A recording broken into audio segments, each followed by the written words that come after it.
The Russian company, Kronshtadt, has officially confirmed that the Sirius attack drone has made its first flight. Moreover, deliveries are expected to start soon. Russia is currently hosting the forum Army 2023.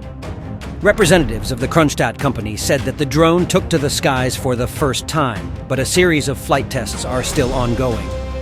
Sirius will be able to carry unguided bombs and missiles.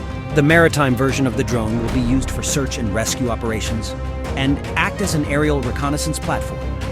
It is known from public data that the drone is 9 meters long and has a wingspan of 20 meters.